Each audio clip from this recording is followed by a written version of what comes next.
Buenas tardes a todos, hermanos. Y nuevamente voy a pedir que abran su Biblia en el libro de los Efesios.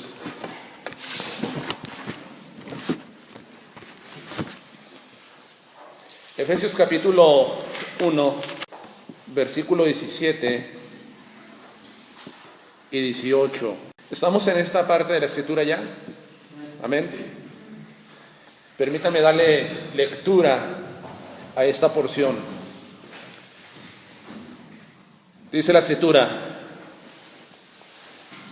para que el Dios de nuestro Señor Jesucristo, el Padre de gloria, os dé espíritu de sabiduría y de revelación en el conocimiento de Él, alumbrando los ojos de vuestro entendimiento, para que sepáis cuál es la esperanza a que Él os ha llamado y cuál es la riqueza de la gloria de su herencia en los santos. Dejen alguna oración. Señor, te doy gracias por tu palabra en este domingo. Y nuevamente, Señor, ilumínanos para poder entender tu voluntad. En el nombre de Cristo Jesús, amén. Ustedes recuerdan que el domingo pasado hablamos acerca de la oración de acción de gracias del apóstol Pablo a Dios por la fe en el Señor Jesús y por el amor para con todos los santos que mostraba esta iglesia.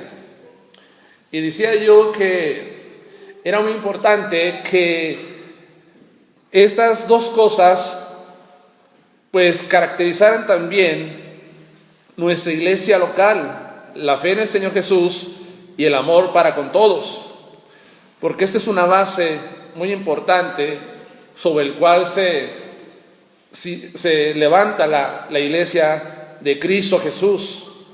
Son bases muy importantes. Entonces en el versículo 16 también les decía yo que el apóstol Pablo dice que no cesaba de dar gracias a Dios por ellos, haciendo memoria de estos creyentes en las oraciones que el apóstol Pablo hacía. Entonces, ahorita vamos a ver, hermanos, acerca también de la petición del apóstol Pablo a beneficio de los creyentes en Éfeso, para que ellos tengan un conocimiento profundo en Dios. Y quiero ir al versículo 17. Para que el Dios de nuestro Señor Jesucristo, el Padre de gloria, os dé espíritu de sabiduría y de revelación en el conocimiento de Él. El deseo de Pablo es para que los efesios tengan un conocimiento profundo en Dios. Esto es algo muy importante, hermanos, porque él está orando para que ellos tengan un bienestar espiritual y también tengan crecimiento espiritual. Pablo dice que para que ellos puedan tener esto, es muy importante que ellos reciban sabiduría y revelación de parte de Dios. Y una vez que reciben sabiduría y revelación, ellos pueden conocer a Dios de una manera mejor. Ahora, ¿qué puedo ver yo en este versículo? El apóstol Pablo ora siempre de acuerdo a la voluntad de Dios. ¿O no es verdad? Siempre ora de acuerdo a la voluntad de Dios. En otras palabras, sus oraciones de él están alineadas, están ajustadas siempre a lo que Dios quiere para su iglesia. Es importante que nosotros sigamos este ejemplo de Pablo acerca de orar de acuerdo a la voluntad de Dios. Hay un pasaje en la primera de Juan, capítulo 5, que nos dice algo importante respecto a la oración. Primera de Juan 5, versículo 14 y 15 dice esto: y esta es la confianza que tenemos en Él, que si pedimos alguna cosa conforme a su voluntad, Él nos oye. Y sabemos que Él nos oye en cualquier cosa que pidamos. Sabemos que tenemos las peticiones que le hayamos hecho. El apóstol Juan, y puedo decir con el mismo pensamiento del apóstol Pablo, él dice que nosotros debemos de pedir de acuerdo a la voluntad de Dios.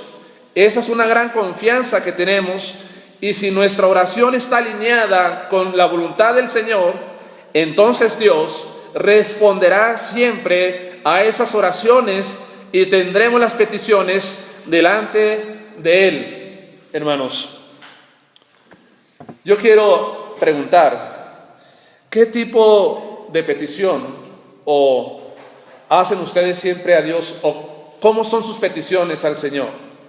Sus peticiones a Dios están siempre direccionadas hacia las cosas espirituales, de acuerdo a la voluntad de Dios, o toman una dirección hacia las cosas siempre materiales. Santiago decía en su carta que a veces nosotros pedimos y no recibimos porque pedimos mal, porque pedimos para nuestras propias concupiscencias. Quiere decir esto, para nuestros propios deseos desordenados. Dice la Escritura así. Hermanos, es algo muy importante. Cuando yo escucho a ustedes acerca de lo que piden, me doy cuenta realmente dónde están ustedes llevando las oraciones. Si están alineadas de acuerdo a la voluntad de Dios o si no están alineadas. Todo el tiempo yo escuchaba a ciertos hombres cuando era el tiempo de oración, que nos juntábamos alrededor y pedíamos a Dios. Siempre escuchaba a uno que siempre era lo mismo. Siempre estaba diciendo que para que el Señor me dé más trabajo, para que el Señor me ayude en esto, para que el Señor me dé aquello, me dé esto que necesito, aquello que deseo. Y siempre su petición estaba hacia las cosas materiales. Y yo llegué a pensar y decir, bueno, que no hay otras cosas en las cuales este hermano pueda pedir. Todo el tiempo tiene que ser para esto. Tengo 1 año o 2 años viniendo a la oración y siempre ha sido las mismas cosas. Tenemos que entender nosotros, hermanos, que sí tenemos nosotros necesidades físicas, materiales, y Dios ya sabe de antemano de lo que nos hace falta, pero también debemos de entender que nosotros necesitamos y que hay necesidad espiritual en nuestras vidas también. A veces vienen crisis espirituales a nosotros. No son tanto materiales, sino son cuestiones espirituales o cosas que están relacionadas más con el espíritu, con el alma, con el corazón, con el ser interior, hermanos. Entonces, el apóstol Pablo siempre ora, y si podemos ver sus oraciones, son de acuerdo a la voluntad de Dios, siempre. Esto, hermanos, pues cuando nosotros vengamos a Dios, debemos de orar de esta forma, de acuerdo a su voluntad. El apóstol Pablo notaba algo muy importante que hacía falta a la iglesia en Éfeso. ¿Y qué era lo que él decía en estos versículos? Él decía que él oraba a Dios, pedía para que el Señor les diera recursos espirituales para que ellos pudieran madurar en la fe cristiana y pudieran madurar espiritualmente. Hermanos, él dice aquí en el versículo 17: para que el Dios de nuestro Señor Jesucristo, el Padre de gloria, os dé espíritu de sabiduría y de revelación en el conocimiento de Él. Entonces él ve que sabiduría y revelación para conocer plenamente a Dios. Eso pide. ¿Qué son estos? Son recursos espirituales, recursos espirituales que toda iglesia necesita y que también personas creyentes individualmente necesitamos de esto. Necesitamos sabiduría y necesitamos revelación de parte de Dios. Algunos piensan que esta palabra donde dice espíritu de sabiduría debía haberse escrito con espíritu con E mayúscula, porque hace una referencia al Espíritu Santo. Y aquí vemos que se escribe con E minúscula. Hermanos, yo estuve viendo acerca de esto y fui a una versión de la Biblia que se llama Nueva Versión Internacional, y ellos traducen espíritu con E mayúscula. Dice: pido que Dios de nuestro Señor Jesucristo, el Padre glorioso, les dé espíritu de sabiduría y revelación para que le conozcan mejor. Estamos entendiendo un poco más. Entonces, si es así, que aquí se debe de usar espíritu con E mayúscula, entonces entendemos que se refiere al Espíritu Santo que trae sabiduría y revelación. ¿Quién es el que trae la sabiduría y la revelación? Es el Espíritu Santo de Dios. Si nosotros vamos a una cita en el Antiguo Testamento, en Isaías capítulo 11, versículo 2, dice lo siguiente. Está hablando acerca del Mesías: y reposará sobre él el espíritu de Jehová, espíritu de sabiduría y de inteligencia, espíritu de consejo y de poder, espíritu de conocimiento y de temor de Jehová. Aquí vemos que todo esto es lo que el Espíritu Santo puede suplir y puede dar. Y todas estas capacidades de sabiduría, inteligencia, consejo, poder, conocimiento y temor de Dios estaban en el Señor Jesucristo. Entonces, hermanos, el Espíritu Santo trae la sabiduría que nosotros necesitamos.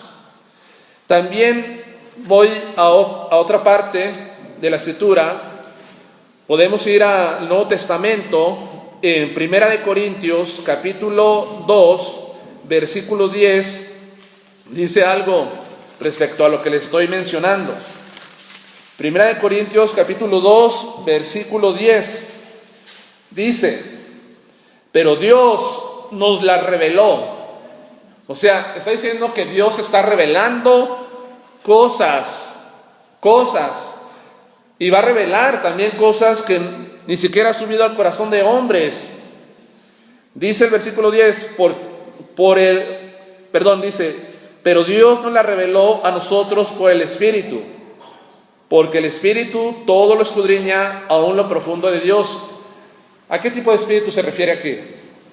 Al Espíritu Santo. ¿A qué tipo de Espíritu se refiere en Isaías 11, versículo 2? Por supuesto se refiere al Espíritu de Jehová, al Espíritu Santo. Entonces, es el Espíritu, hermanos, que trae estos dos recursos espirituales para la iglesia, para nosotros como creyentes. Ahora, vamos a Efesios, donde estamos, en el capítulo 1, versículo 17, dice que nos dé sabiduría, Bueno, hay una sabiduría mundana, hay una sabiduría diabólica. También nos dice Santiago, nos habla de esto. Pero aquí lo que se refiere el apóstol Pablo que la iglesia en Éfeso reciba es sabiduría, y emplea una palabra que se llama Sofía, y quiere dar a entender un conocimiento profundo de las cosas de Dios.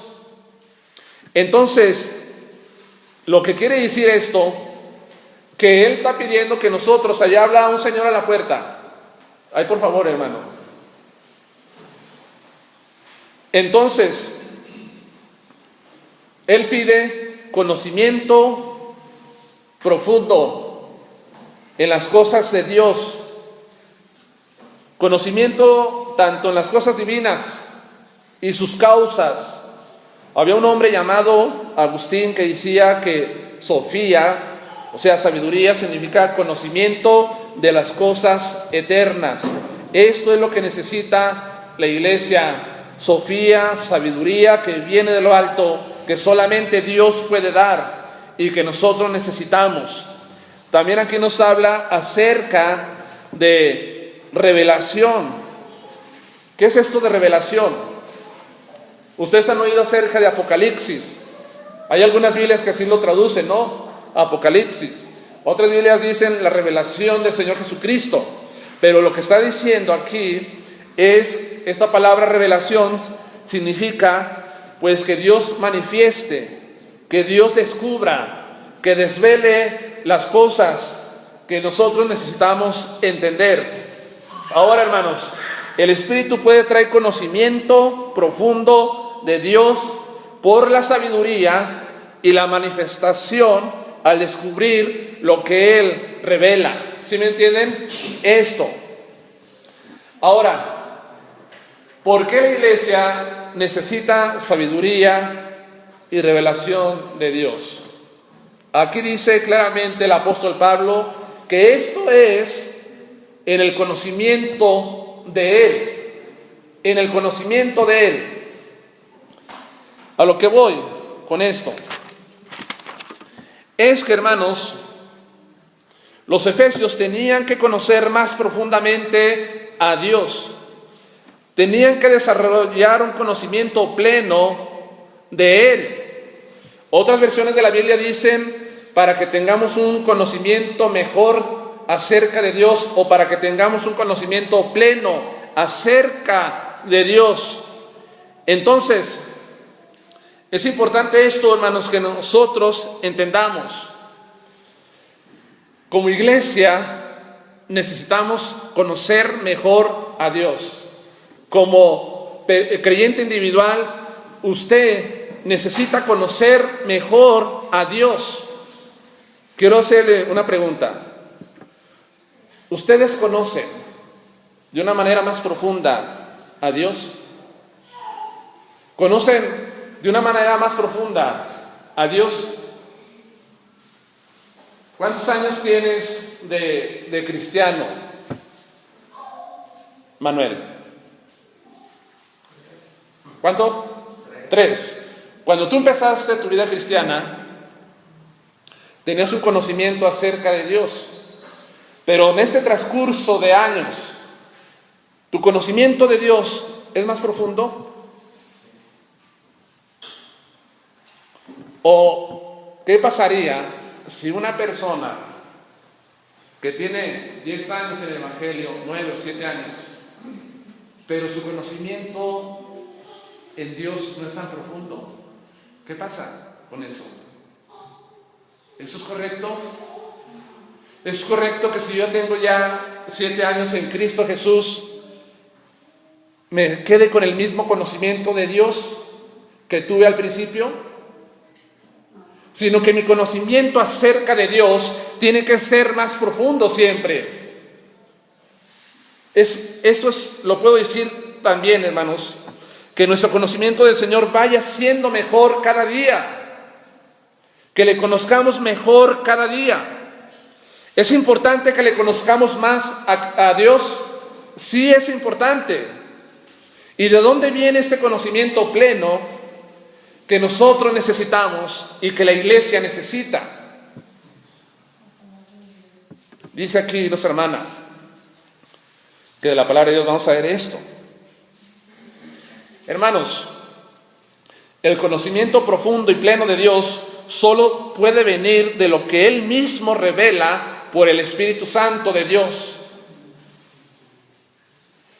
El conocimiento profundo y pleno de Dios no se puede adquirir en ninguna otra fuente que no sea Dios mismo.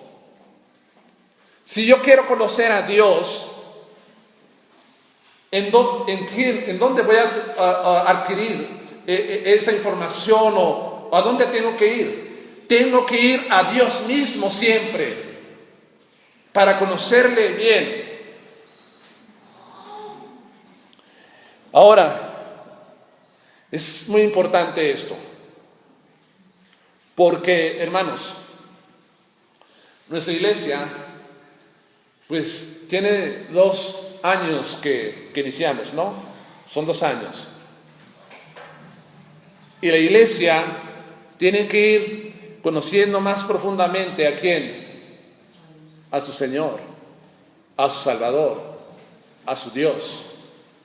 Tiene que suceder esto. Hermanos, a mí me da a veces tristeza porque hay iglesias que ya tienen mucho tiempo que se plantaron y que iniciaron, y el conocimiento de Dios que ellos tienen no es tan profundo, no lo conocen profundamente. Se ha quedado muchas iglesias en un estado de niñez espiritual y no han madurado y no han crecido y sigue siendo el mismo. Lo mismo que saben de Dios es el mismo que supieron al principio. Eso. Pero nosotros necesitamos estarnos desarrollando más plenamente en conocerle a Él. Es muy importante esto. Y esto es a través, a veces, de lo que nosotros podemos enseñar como doctrina bíblica. O sea, entre más enseñanza bíblica, las personas tienen que conocer más a Dios. Tienen que conocerlo así. Ahora yo le decía a usted, ¿qué utiliza Dios para que le conozcamos mejor? Y allá contestaba una hermana, lo que Dios utiliza para que nosotros le conozcamos plenamente o de una manera mejor o más completamente, Él siempre va a utilizar ¿a qué? A su Espíritu Santo. El Espíritu Santo en la iglesia y el Espíritu Santo en mí y el Espíritu Santo en ustedes. Esto, porque Él está orando para que reciba el Espíritu Santo de sabiduría y revelación. Ahora, necesita pues la iglesia siempre del Espíritu Santo. ¿Y qué utiliza el Espíritu Santo para que nosotros conozcamos mejor a Dios? Decía nuestra hermana, la Biblia. ¿La palabra de qué? La palabra de Él. Una persona que conoce más a Dios es alguien que está siempre ¿qué? En las Escrituras. Una persona que no conoce a Dios profundamente es porque esa persona, ese hombre o esa mujer nunca agarra la Biblia. Nunca. Y llega un testigo de Jehová y les pregunta y no saben. Entendemos que aquí hay familias que están empezando, relativamente tienen meses, y ellos van conociendo y estamos para enseñar. Pero ¿qué de otras creyentes, de otros hermanos que tienen 7, 8 años o 10 años y les preguntan y se quedan, estas personas los dejan apabullados, los dejan temblorosos y mejor les cierran la puerta porque no quiero que me vaya a perturbar y quizás hasta me vaya a hacer de la organización de ellos? No, hermanos, esto no debe ser así. Nosotros tenemos que conocer a Dios más profundamente siempre. Y Él va a utilizar su palabra la va a utilizar. Ahora, conocer a Dios, ¿qué implica también? Implica que yo pase tiempo, ¿dónde? En su presencia. Que pase tiempo en su presencia. ¿Cómo conozco a Dios personalmente? Decimos, el cristianismo no es una religión, es una relación personal. Y es cierto. Pero sin embargo, yo debo entender que yo debo de pasar tiempo en la presencia de Dios a través de la oración, a través de la meditación, a través de la memorización, a través de las escrituras. Debo hacer esto para conocerle mejor al Señor. Si usted quiere conocer a una persona, ¿qué? Más profundamente, ¿qué necesita? Pasar más tiempo con Él. Y si no pasa usted tiempo, lo único que usted lo va a conocer nomás de oídas, nomás de lejos. Pero sin embargo, se necesita pasar tiempo para conocerle mejor. Entonces, nuestro tiempo, a veces que está disponible, lo debemos de usar más en las escrituras, más en la oración. ¿Para qué? Para conocerle mejor a Dios. Conocerle. Hay mucha ignorancia aún en el pueblo de Dios. Hay muchos creyentes muy ignorantes, hermanos, muy ignorantes. Y a veces me temo que conozcan a Dios de una manera profunda. Me temo eso. Ustedes tienen sus hijos. Un bebé no conoce, ¿qué tanto conocerá a su padre? Vamos a poner la edad de la hija de nuestros hermanos, de Dulce y Manuel. Ahorita ya entiende quién es Manuel y entiende quién es Dulce, pero todavía no conoce muchas cosas de ti, Manuel. Llega la edad de 5, de 6, de 7 años, ya conoce algo de ti, ya sabe las cosas que haces, pero todavía no tiene un conocimiento profundo acerca de lo que tú haces, de lo que tú piensas, de lo que tú sientes, de tu personalidad, de tu carácter, de tu forma. Todavía no lo tiene así. Llega a la edad de 15 años y ya entiende qué es el carácter del papá y cuál es el carácter de la mamá. Ya entiende más cosas. ¿Por qué? Porque va creciendo, porque va madurando. Llega a la edad de 30 años y ya conoce a su papá y a su mamá de una manera más plena. Entonces esto pasa también espiritualmente con nosotros. Yo puedo conocer a Dios solamente de una manera, pues como me conoce mi hija de 7 años. Y no puedo crecer y no puedo avanzar. Necesito conocer a Dios más profundamente. Y el apóstol Pablo pide esto, que se conozca a Dios profundamente. Porque aquí dice la palabra de Dios, conocimiento de Él, y ese conocimiento denota un conocimiento total o expresándolo en un conocimiento más pleno. Esto quiere el apóstol Pablo, que la iglesia entienda, que los creyentes comprendan. Y es lo que yo busco también, hermanos, que usted conozca más profundamente a Dios. Y que yo también lo conozca más profundamente. Porque si yo, que estoy enseñando aquí, no conozco a Dios, y si mi conocimiento de Dios es más superficial, ¿cómo puedo enseñarles más cosas profundas a ustedes de la Escritura? ¿Cómo podría? Necesitamos conocer siempre a Dios más profundamente, de acuerdo a lo que dice el apóstol Pablo.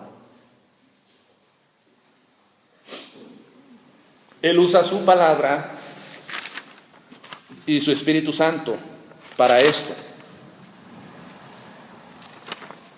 Ahora, ¿por qué es importante que se le conozca más a Dios?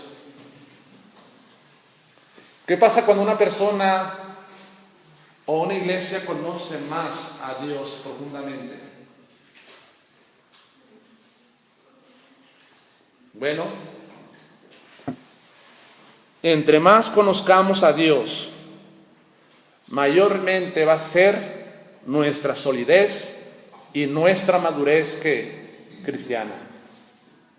Entre más conozca a Dios, mayores van a ser mis convicciones y más sólido me voy a estar.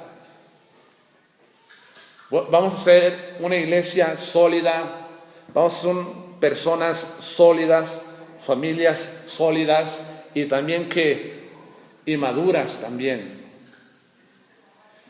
Cuando digo que vamos a estar firmes, hermanos, siempre.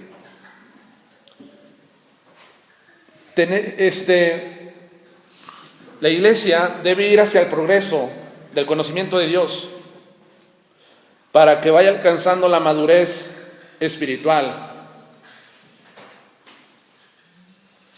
¿Qué relación tenía Cristo con el Padre? Era un conocimiento profundo. Cristo. Y le llamaba a Dios Padre porque había una relación muy estaba estrechadamente, o sea, Padre, Hijo, y le conocía. Y decía, nadie conoce al Padre sino el Hijo, y el Padre conoce al Hijo. Y esto, hermanos, también nosotros tenemos que irlo buscando así, que vayamos hacia ese progreso espiritual, alcanzando la madurez a través del conocimiento que tenemos de Dios.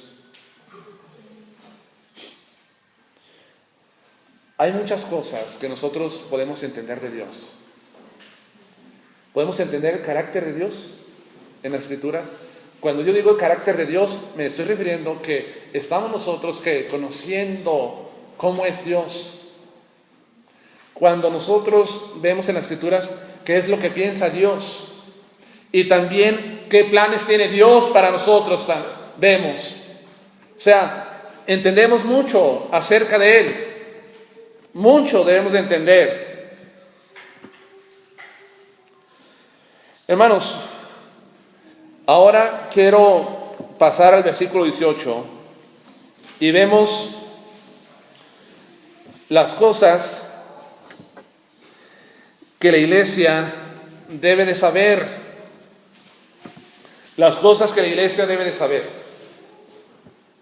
Dice aquí en el versículo 18, alumbrando los ojos de vuestro entendimiento, para que sepáis cuál es la esperanza a la que os ha llamado y cuáles las riquezas de la gloria de su herencia en los santos. Voy a dar lectura, le voy a seguir. Y cuál la supereminente grandeza de su poder para con nosotros los que creemos, según la operación del poder de su fuerza, la cual operó en Cristo, resucitándole de los muertos y sentándole a su diestra en lugares celestiales.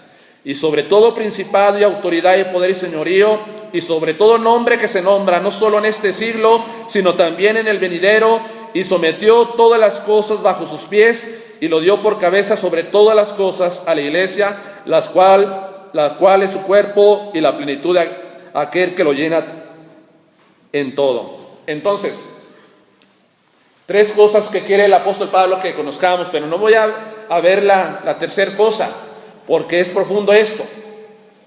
El apóstol Pablo quiere que nosotros conozcamos acerca de la esperanza que nos ha llamado. Pero para esto necesitamos nosotros primeramente ser que se alumbre los ojos de nuestro entendimiento. Esta palabra alumbrar es interesante porque significa que nosotros tenemos o más bien significa emitir rayos, brillar o sacar a la luz. Esto significa, o sea, que Dios alumbre, que Dios traiga luz a nosotros. Y esa luz, ¿quién la va a traer? La trae el Espíritu Santo. El Espíritu Santo trae ¿qué? Tiene el ministerio, de iluminar al creyente. ¿Para qué? Para que pueda entender las cosas que dijo Cristo. Dice la palabra de Dios que Él nos iba a recordar lo que Cristo había dicho y también las cosas que el Señor tenía más adelante que nosotros conociéramos. Es el Espíritu Santo. ¿Dónde podemos nosotros tener esto? Alumbramiento. ¿Dónde podemos tener iluminación? Del Espíritu Santo. Y otra vez vuelvo a decir, de la palabra de Dios. A veces yo pensaba, Manuel, pensaba y decía, si yo voy a un seminario, ahí voy a conocer muchas cosas. Y me voy a hacer bien sabio. Y voy a entender muchas cosas. Y pensaba yo que el seminario era la respuesta para que yo siguiera conociendo a Dios. Y me doy cuenta que los seminarios solamente lo que proporcionan son métodos para el estudio. Eso. Entonces, pero sin embargo, mi luz, que Dios puede alumbrar, me puede iluminar, viene directamente ¿de dónde? De las Escrituras, de la palabra de Dios. Esto. Y no estoy diciendo que los seminarios no sean buenos, son buenos porque pueden equipar, pueden dar herramientas, pero ellos no dan la luz, ellos no dan la revelación. La revelación, la luz, el alumbramiento vienen directamente del Espíritu Santo y de la palabra de Dios. Esto.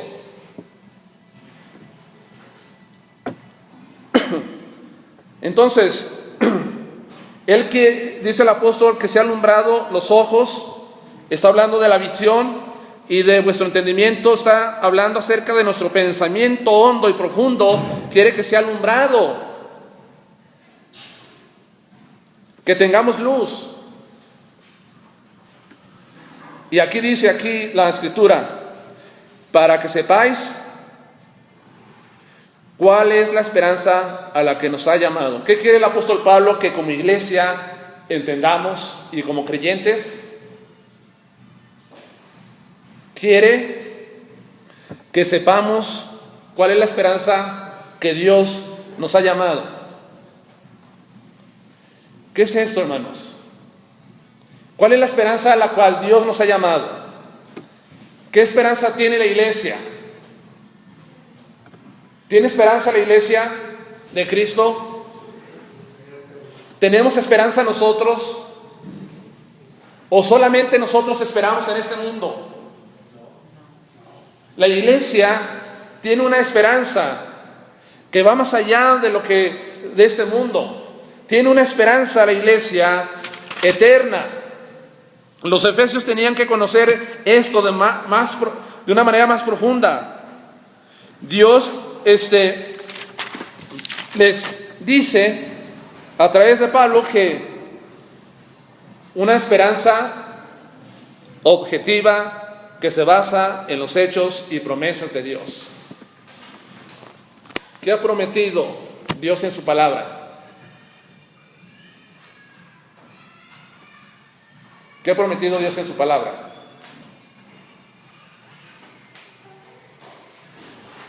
¿Qué ha prometido José Luis? Estar con Él por la eternidad. Sí, estar con Él por la eternidad. Es una manera generalizada, pero ¿qué cosas ustedes pueden ver en la Escritura que Dios ha prometido? Vida eterna. Dice aquí, vida eterna. Donaldo, ¿ibas a decir algo? ¿Qué ha prometido Dios en su palabra? Dice Manuel, ser herederos y coherederos con Jesucristo el Señor. Dios ha dicho cosas que van a recibir los creyentes, cosas que nosotros esperamos como resultado de nuestra redención en Jesucristo el Señor. Tenemos una esperanza más allá nosotros de esta vida. Y vamos a ver qué es lo que dice la Escritura. En Tito capítulo 1, versículo 2. Ya dicen ustedes, en la esperanza de la vida eterna, la cual Dios, que no miente, prometió desde antes del principio de los siglos. El creyente de la iglesia tiene esperanza ¿en qué? En la vida eterna. Ayer, hermana Dulce, no le podemos cerrar a la puerta, por favor. Gracias. Ayer, hermanos, ayer, hay una señora que pide mi servicio para que la mueva. Es una señora sola, que no tiene marido, que ya está enferma, muy apenas puede caminar, y me pidió que la llevara al Panteón de Dolores, aquí en Guadalupe, y me dijo que si le ayudaba a llevar un bote de agua, porque iba allí a regar, a rociar con agua las flores y la tumba de sus seres queridos allí. Entonces yo le decía a la señora esta: señora, ¿sabe usted que esto de nada sirve? Y yo ya le había compartido del evangelio y me decía: ya no empieces, pues entiendo, ya entendí. Le dije: pero esto de nada sirve. Nosotros en este momento debemos de buscar a Dios para que una vez que nosotros muramos, nosotros tenemos esperanza de la vida eterna, porque Dios ya nos la ha dado de antemano. Todo aquel que cree en Cristo Jesús, ¿qué pasa? Tiene vida eterna, pero esta se va a cumplir ¿hacia dónde? Hacia en el futuro, en el siglo venidero. Entonces yo podía observar a todas las tumbas pues bien decoradas, bien llamativas, un panteón bien pintoresco, estaba así, y me ponía a pensar y decía: ¿cuántas personas aquí en este panteón realmente cuando resuciten van a tener vida eterna en Cristo Jesús? ¿Saben qué? Van a ser pocas las personas, porque no todos tienen esperanza en la vida eterna. No todos van a heredar la vida eterna. Solamente ¿quiénes? Los que han creído en Cristo, los que lo han hecho Señor de su vida, los que se han arrepentido, ellos tienen esta esperanza de la vida eterna. La estamos esperando nosotros, y se va a cumplir esto, y estoy convencido de aquellas cosas. Manuel, si le preguntas a una persona de alguna organización, supongamos como de la White Tower, los testigos de Jehová, tú le preguntas: ¿tiene usted vida eterna? Te van a decir: no sé. A lo mejor Jehová, cuando venga Cristo, me dará la vida eterna, a lo mejor, pero no tiene esa seguridad, hay esa incertidumbre. Y sin embargo nosotros tenemos esa seguridad y estamos esperando que ya la vida eterna, la iglesia va a trascender a este mundo, hermanos. Y además esta esperanza que como iglesia debemos de entender, y como creyentes, es una esperanza, como dice aquí la primera de Pedro, no sé si es la primera de Pedro o la segunda.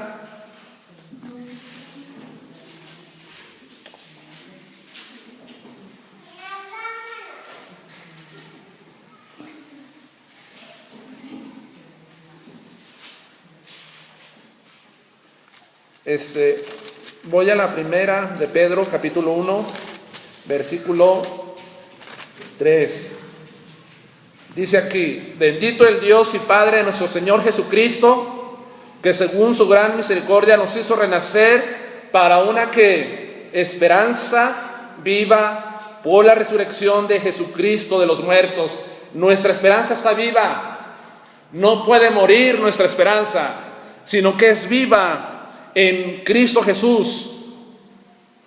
Entonces, hermanos, yo me ponía a pensar acerca de la esperanza, y vemos nosotros que hay otro pasaje en Hechos 23:6, no lo voy a leer, dice que tenemos esperanza en la resurrección también, Y en Colosenses 1:5 dice que nuestra esperanza está en los cielos. Y si nuestra esperanza está viva, es muy interesante ver lo que significa la palabra esperanza en el original griego. En el original griego, la palabra esperanza nos dice que es algo de esperar con anhelo. Esperar con anhelo, con placer, con expectación, una espera feliz del bien. Entonces, porque es una esperanza viva la que nosotros tenemos, debemos esperar con anhelo y con placer. ¿Cómo debemos de esperar en Dios, hermanos? La esperanza que tenemos en Él. ¿Con una cara triste? ¿Con una cara enojada? ¿Renegando? Que no se vea en nosotros estas cosas, este anhelo y este placer y esta felicidad que algún día vendrá. Tenemos que hacerlo así. Así lo esperaba el apóstol Pablo. Así quería que los creyentes en Éfeso esperaran, sino que él deseaba que esperaran con anhelo lo que Dios había prometido. Esto. Cuando ustedes se casaron y que prepararon todo para lo de su boda, ¿cómo esperaban ese día? ¿Había tristeza? ¿Había enojo?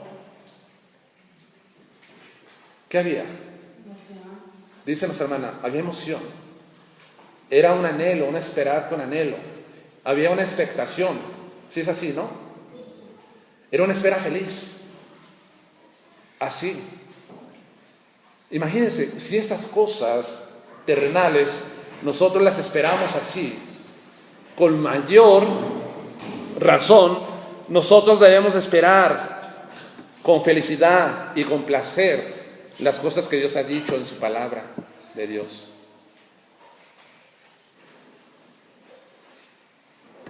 Ustedes que están por tener un hijo también, ¿cómo esperan el nacimiento de su hijo? Con placer,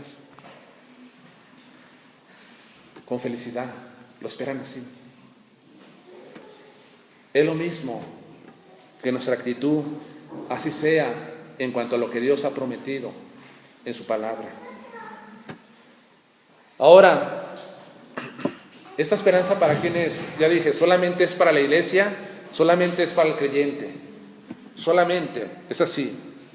Esta esperanza, de acuerdo a Efesios, llega como resultado de nuestro llamamiento que Cristo, o más bien Dios, hizo y de la redención que trajo a nuestras vidas.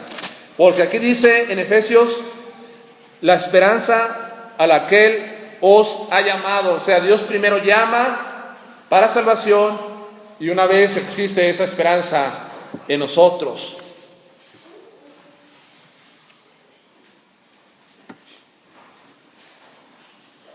Puedo imaginar a algunas personas que no tienen esperanza y que no tienen a Dios en este mundo. Como dice aquí el mismo Efesios, en el capítulo 2, versículo que nos habla. Estaba yo viendo la Biblia arcoíris, porque es con la que estudio, y ya tengo identificados yo los pasajes. Entonces déjeme ver donde dice, aquí en Efesios 2, donde dice que estábamos sin Dios y sin esperanza en este mundo. Si alguien me ayuda a buscarlo rápidamente, ¿qué versículo es? 12. Ok, dice, en aquel tiempo estaba sin Cristo, alejados de la ciudadanía de Israel y ajenos a los pactos de la promesa, sin esperanza y sin Dios en este mundo. Antes de Cristo estábamos ¿cómo?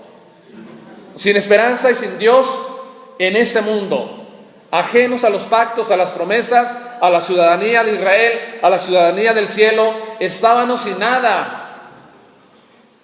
Así estábamos, Siempre recordaré que hay personas que viven sin esperanza en este mundo, sin esperanza en la vida eterna. Y les quiero contar lo que siempre les he dicho. Una niña estaba por morir una niña. Vamos a poner de 9 a 10 años. Su mamá, una fervorosa cristiana, que su confianza y su esperanza estaba en Cristo Jesús. Su padre era una persona que no creía en Dios, un hombre ateo, un hombre que ridiculizaba la palabra de Dios y ridiculizaba la fe en el Señor Jesucristo, que decía que era vano todo esto y que no era cierto. Estaba así la niña con sus padres, estaba por morir. Cuando estaba a punto de morir, estaba en agonía. Su padre ateo le dice, preocupado, antes de esto que le diga, le quiero decir, la niña le dijo a él, papá, ¿en qué fe quieres que muera yo? Este hombre se quedó pálido y se quedó en silencio por algunos segundos. Entonces, después de pensar en la pregunta que le había hecho su hija, ¿en qué fe quieres que muera yo? ¿Qué crees que le contestó a Argentina? ¿Sabes lo que le dijo el papá? Le dijo, quiero que mueras en la fe de tu madre. ¿Por qué? Porque solamente entendió que si moría en la fe de su madre, había esperanza. ¿Para quién? Para ella. Este hombre estaba sin esperanza y decía, es vano lo que yo creo, porque si hubiera tenido realmente esa convicción, que hubiera dicho, muere en mi fe y quédate sin esperanza. Pero sin embargo, le dicen, muere en la fe de tu madre, en la fe que trae esperanza. Esperanza en la vida eterna, en los cielos. ¿Qué esperanza tenemos nosotros, hermanos? ¿Por qué predico? ¿Por qué predicamos? ¿Por qué estamos aquí reunidos en esta tarde? ¿No más porque queremos perder el tiempo? ¿No más porque tengo que venir y esto? ¿No más porque me siento a gusto? ¿No más por eso? Porque tenemos una esperanza en común todos. Por eso nos reunimos, por eso predicamos, por eso nosotros vivimos de acuerdo a la voluntad de Dios, porque tenemos esperanza en lo que Dios ha dicho. Por eso lo hacemos. No es vana nuestra esperanza, no es vana nuestra fe. Continúo con lo que quiere que el apóstol Pablo también entendamos, y voy a terminar con esto. También el apóstol Pablo quiere que la iglesia en Éfeso entienda y comprenda y cuáles las riquezas de la gloria de su herencia en los santos. ¿Qué está diciendo? Que comprendan cuál es la gloriosa herencia de los santos, en los santos. Pablo siempre está hablando de una herencia, ¿no? Decía. Versículo 11 de este mismo capítulo dice, en él asimismo tuvimos herencia, habiendo sido predestinados conforme a su propósito, y aquel que hace todas las cosas según el designio de su voluntad. Y en el versículo 14, nuevamente el apóstol Pablo está diciendo que es las arras de nuestra herencia hasta la redención de la posesión adquirida para la alabanza de su gloria. Y en este versículo 18, dice, ¿y cuál es la riqueza de su gloria en su herencia en los santos? Está hablando acerca de una gloriosa herencia. Que entendamos nosotros que tenemos una herencia también. Una herencia gloriosa.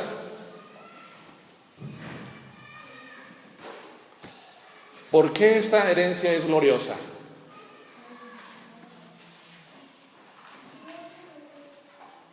¿Por qué esta herencia es gloriosa? ¿Qué es herencia? ¿Qué entendemos por herencia? Cuando recibes una herencia, ¿qué entiendes? Recibir una herencia, ¿qué entendemos con eso? Un patrimonio, ¿no? Un patrimonio, posesiones. Eso entendemos. O sea, herencias físicas, por supuesto. Entonces, ¿por qué nos espera una gloriosa herencia? Es la pregunta. Porque todo lo que vemos aquí que se acaba, no es para siempre. Todo eso es temporal, hermanos. Todo es temporal. Sin embargo, la herencia de Dios, ya lo habíamos visto anteriormente, nos dice aquí el apóstol Pedro en capítulo 1, primera de Pedro capítulo 1, versículo 4, nos dice, para una herencia incorruptible, por eso es gloriosa esa herencia. ¿Por qué? Porque es incorruptible. Ya les había dicho anteriormente que esto significa que esta herencia no se puede, el pecado no la puede corromper.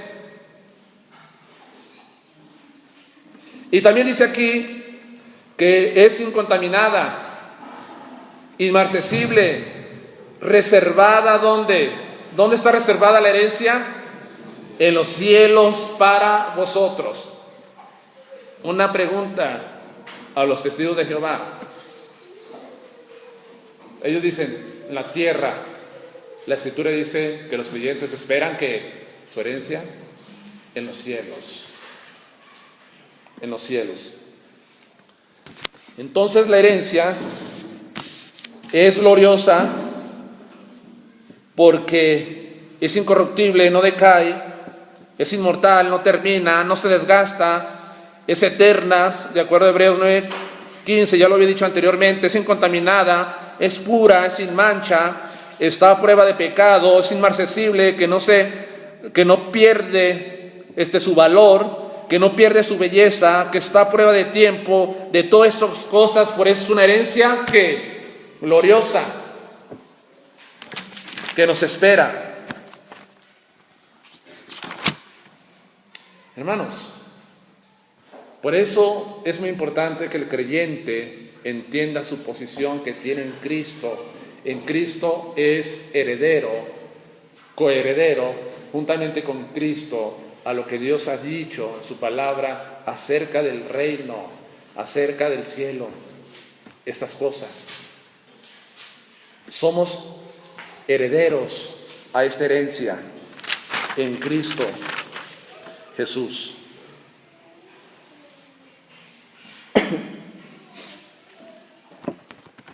Cuando yo entiendo que mi esperanza y mi herencia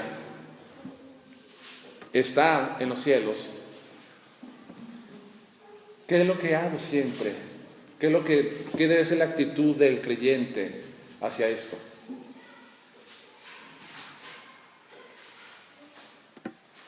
Parece que muchas iglesias hoy y muchos creyentes siempre se enfocan en las cosas materiales, como si las cosas materiales duraran para siempre.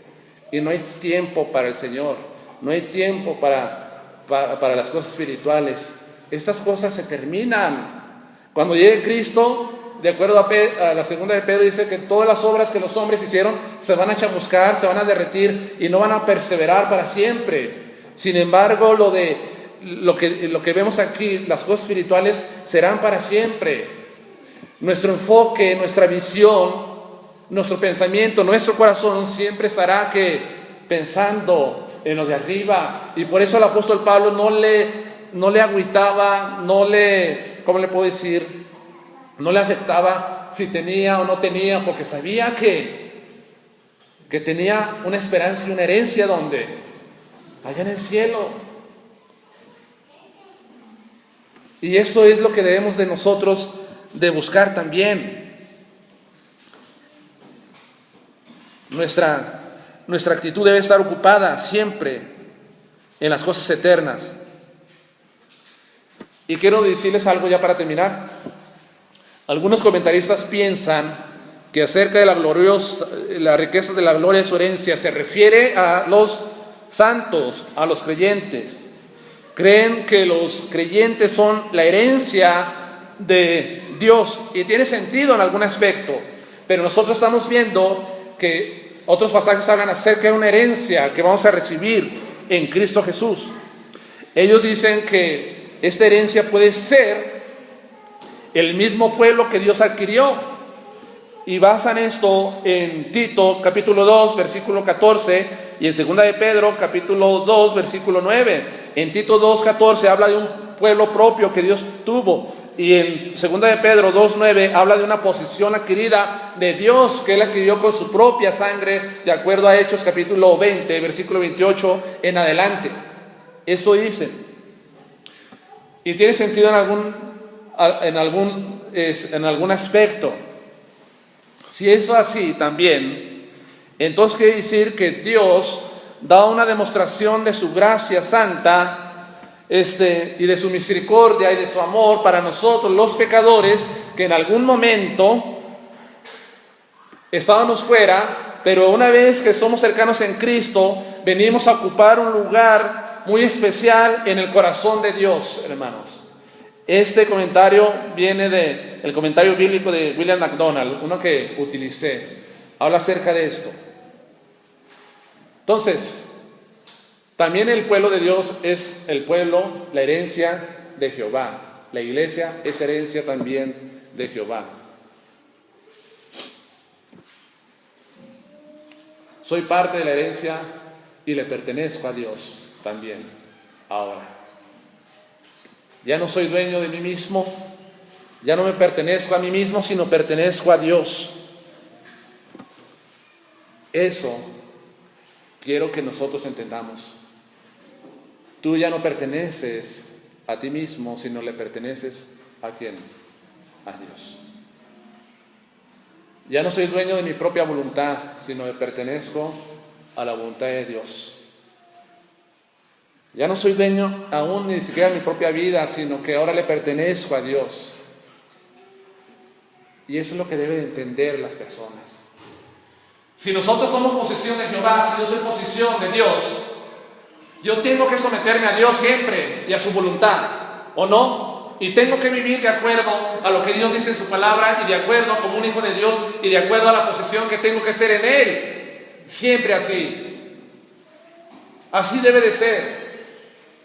Le pertenezco a Dios, no me pertenezco a mí mismo ya. Dios no vio la individualidad, pero que Él busca que yo cada vez más esté rendido a Él, una rendición completa a Dios. ¿Por qué? Porque soy su herencia, le pertenezco a Él. Esto es lo que el apóstol Pablo quiere que nosotros entendamos como iglesia, como creyentes ahora en Cristo Jesús. Yo oro, hermanos, para que la iglesia conozca más y más profundamente a Cristo Jesús, que no seamos ignorantes acerca de Él, ni de su voluntad, ni de sus planes, ni sus propósitos, y de lo que Él ha hecho en el pasado y lo que hará en el futuro. Que tengamos esa relación profunda de hijos de Dios y Padre Celestial. Esta es la oración que yo puedo decir que nuestra iglesia tenga. Oro también, hermanos, igual que el apóstol Pablo, para que la iglesia entienda acerca de la esperanza que tiene en Cristo Jesús en los cielos. Y si hay una esperanza, vivamos de acuerdo a esa esperanza viva, con expectación, con anhelo, con deseo, con felicidad, esperando aquello que Dios ya nos prometió de antemano. Oro también, hermanos, para que Dios nos dé a entender acerca de nuestra herencia gloriosa que tenemos en Cristo Jesús, y que las cosas en este mundo no nos deslumbren, hermanos, sino que nuestra mente, nuestro corazón, nuestro ser esté ocupado en las cosas que realmente son eternas en Cristo Jesús. Eso es lo que debemos de entender ahora. Que Dios les bendiga, hermanos.